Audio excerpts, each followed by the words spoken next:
Hello everyone, welcome to academic solution. তো আশা করছি তোমরা সব অনেক বেশি ভালো আছো। তো আজকের এই ভিডিওতে আমরা তোমাদের ষষ্ঠ শ্রেণীর শিক্ষার্থী আছো, তোমাদের যে বিজ্ঞান পরীক্ষাটা অনুষ্ঠিত হবে বার্ষিক পরীক্ষা, সেই বিজ্ঞান পরীক্ষাটার প্রশ্নটা নিয়ে।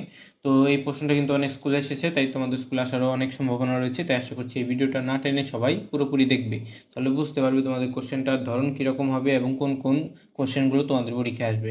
তো প্রথমে তোমাদের বহু নির্বাচনী প্রশ্ন থাকবে 15টা। তো দেখো এখানে কী কী প্রশ্ন এসেছে। সৌরজগতের কেন্দ্রে রয়েছে কি, তারপর যে পৃথিবীর সাথে কোন গ্রহ সবচেয়ে যে কি থাকে মিল থাকে, এবং বিজ্ঞান হচ্ছে এমন একটি বিষয় যার ক্ষেত্র হচ্ছে কি, তারপরে 1 গ্রাম সমান কত কিলোগ্রাম, এবং তোমার পরবর্তী কি আছে দেখো যে গতির দিক পরিবর্তনের নিয়ামক কি, ঘর্ষণ কোথায় হয়, এবং কোনটি বেশি তাপ ধারণ করে। এবং এরপর আমাদের একটা উদ্দীপক থাকবে, এবং উদ্দীপকে দেখো আমাদের যে এখানে দেখতে পাচ্ছি এখানে কি গোল গোল অনেক বিষয়বস্তু আছে। তো এই যে আমরা দেখতে পাচ্ছি এক্স এর সংকেত লেখো। এক্স হচ্ছে মূলত তোমার কি ধরো যে তোমার এগুলো হচ্ছে আয়রনের মতো, ঠিক আছে। এরপর দেখো পরবর্তীতে তোমার কি আছে, লোহার দণ্ডে কী পড়ে, মরিচা পড়ে, ঠিক আছে, অর্থাৎ ফেরিক অক্সাইড। যদি যে ধরো এই যে এখানে তোমার যে ফেরিক অক্সাইড আছে, ঠিক আছে। তো দেখো এর পরবর্তীতে কোশ্চেনটা আমাদের কি আছে যে এটা হবে আমাদের এবং উপরোক্ত পদার্থ এক্স যে পদার্থ সৃষ্টি ক্ষতিকর প্রভাবে কী হতে পারে, ভঙ্গুরত্ব সৃষ্টি হয়, এবং যে সৌন্দর্য নষ্ট ব্যবহার হয়, এবং সবগুলোই হবে এটার উত্তর। পরবর্তী কোশ্চেনটা দেখো কি আছে, নিচের কোনটি গ্রিন হাউসের সাথে সম্পর্কিত।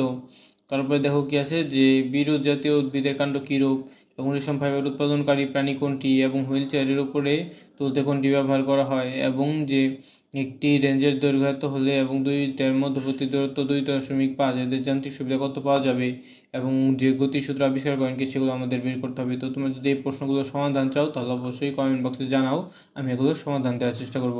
এবং এরপর আমাদের কিছু এক কথায় প্রশ্ন থাকবে। যে প্রথম প্রশ্ন দেখো কি আছে, সৌরকেন্দ্রিক মহাবিশ্ব মডেলের প্রথম ধারণা কে দেন, এবং হরিদান আবিষ্কার করেন কে, তেল মবিজ গ্রিস সেগুলো কোন জাতীয় পদার্থ, জলবায়ু পরিবর্তনের সাথে কোন কোন উপাদান জড়িত রয়েছে, এবং লোহা মরিচা ধরা কোন ধরনের পরিবর্তন, এবং বিটুপ জাতীয় উদ্ভিদের কাণ্ড কেমন, এবং কোন শ্রেণীর মেরুদণ্ডী পানির বুকে ভর দিয়ে চলে, পিঁপড়া কোন পর্বের প্রাণী, এবং হেলানোতল কোন ধরনের যন্ত্র, এবং কুয়া থেকে পানি তুলতে কোনটি ব্যবহৃত হয়।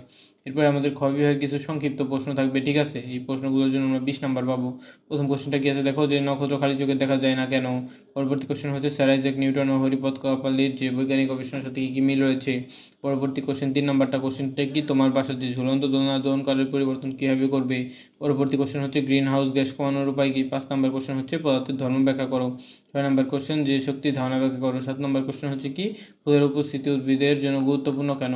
এবার আমাদের 8 নম্বর কোশ্চেনটা কি আছে, যে তুমি একটি আমের আটি মাটিতে ফেলে রাখার পর দেখলে কি আটি থেকে আমের গাছের কী করে চারা গজিয়েছে এবং এর কারণ কি, এবং হেলানোতলের যান্ত্রিক সুবিধা বলতে কি বুঝো, এবং রেঞ্জের যান্ত্রিক সুবিধা কিসের উপর নির্ভর করে সেগুলো আমাদের ব্যাখ্যা করতে হবে, ঠিক আছে।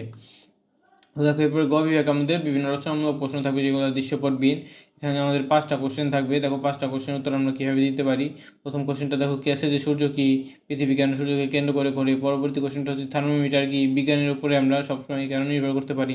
3 নম্বর কোশ্চেনটা হচ্ছে রাভি একটি যে ছোট পাথরকে সুতা দিয়ে বেঁধে ঘোরাতে থাকলো, এবং পাথরটির গতির প্রকৃতির কীরূপ পরিবর্তন হবে। পরবর্তী কোশ্চেনটা কি, যে ভাত রান্না হচ্ছে এক্ষেত্রে কী ধরনের পরিবর্তন ঘটছে, এবং কি দেখে এগুলো অনুভব করতে পারবে। পরবর্তী কোশ্চেনটা হচ্ছে কি, অণুজীব কি, ভাইরাস ও ব্যাকটেরিয়ার মধ্যে পার্থক্য দেখো। এবং ঘ নম্বর কোশ্চেনটা দেখো কি আছে, যে রচনামূলক প্রশ্ন আছে আমাদের এখানে। তো আমাদের ফার্স্ট কোশ্চেনটা কি আছে, যে শিক্ষক সৌরজগতে বিভিন্ন কিছু পরিচালনা করা হচ্ছিল, এবং এখান থেকে গ্রহের যে বৈশিষ্ট্য কি, লাল গ্রহ বলা হয় কেন। এবং পরবর্তী কোশ্চেনটা হচ্ছে তার মাথা ব্যথা জ্বর অনুভব হয়। এখানে আমাদের যে কারেন্টের কোন স্কেলে তৈরি, এবং এটার শেষের সাথে কী সম্পর্ক রয়েছে। ফার্স্ট এড বক্সের সাথে বিভিন্ন যে প্রযুক্তি জড়ানো, এটা আমাদের যে অপ্রয়োজনীয় প্রযুক্তি, তো সেগুলো আমাদের ব্যাখ্যা করতে হবে। এবং 3 নম্বর আছে কি, সিলিং ফ্যানের যে সুইচ অন করলো এবং ফ্যানটা চলতো এবং বন্ধ হয়ে গেল, এখানে ফ্যানের গতি কীভাবে, যে ধরন কি সেটা ব্যাখ্যা করতে হবে। এবং পৃথিবীর যে সূর্যের চারদিকে পৃথিবীর গতির সাথে ফ্যানের কি গতির সাদৃশ্য রয়েছে সেটা ব্যাখ্যা করব। এবং 4 নম্বর কোশ্চেনটা কি আছে, যে সূর্যের আলো পৃথিবীতে পড়ছে আবার ফিরেও যাচ্ছে, তো এখানে কোন গ্যাসগুলো ড্রাই জন্য সেটা ব্যাখ্যা করতে হবে, এবং প্রভাবজনিত প্রতিক্রিয়া আমাদের ব্যাখ্যা করতে হবে। 5 নম্বর কোশ্চেন দেওয়া গেছে, যে দুইটা ঘটনা পর্যবেক্ষণ করলো, যে ড্রেসিং রুমে সেন্ট ব্যবহারের সময় মুখের যে কি হলো, যে খোলায় চারদিকে সুগন্ধ ছড়িয়ে পড়লো, এবং রান্নার সময় চুলাতে প্রেশার কুকার থেকে সজোরে গ্যাস বের হচ্ছে, এবং এখানে কি কি পার্থক্য লক্ষ্য করলো সেগুলো আমাদের ব্যাখ্যা করতে হবে। এবং এখানে ভৌত অবস্থার মধ্যে কি কি আন্তঃআণবিক আকর্ষণ বল বেশি এবং কোনটার কম সেটাও ব্যাখ্যা করতে হবে। 6 দেখো গেছে, দুইটা প্রাণী আছে, তো এক প্রাণীটি আর্থ্রোপডের কোন শ্রেণীভুক্ত, এবং এই গ্রুপের 2টা বৈশিষ্ট্য লিখতে হবে, এবং 2 নম্বর প্রাণীটি কোন ধরনের, এবং এটার 2টা বৈশিষ্ট্য লিখতে হবে। পরবর্তী কোশ্চেনটা দেখো কি আছে যে লিভারের বিভিন্ন কাহিনী দেওয়া আছে। তো এখানে কত বল প্রয়োগ করতে হবে এটা তুলতে সেটা ব্যাখ্যা করবো, এবং লিভার দ্বারা 525 নিউটন ভার তুলতে পূর্বপক্ষে কত বল প্রয়োগ করতে হবে সেটা আমাদের ব্যাখ্যা করতে হবে। তো আশা করছি তোমরা বুঝতে পেরেছো যে তোমাদের প্রশ্নগুলো কীভাবে অ্যান্সার করতে হবে। তো আজকে এ পর্যন্তই থাকবে। পরবর্তী ক্লাসে আমরা কী করবো, তোমাদের বাকি যে পরীক্ষার প্রশ্নগুলো নিয়ে আলোচনা করব। তো আশা করছি তোমাদের প্রশ্নগুলো অনেকেরই কমন পড়েছে। তো তোমরা যদি মনোযোগ দিয়ে দেখো এখান থেকে অনেকগুলো কোশ্চেনই কমন পাবে। তো সবাইকে ধন্যবাদ জানিয়ে আজকে এখানেই শেষ করব।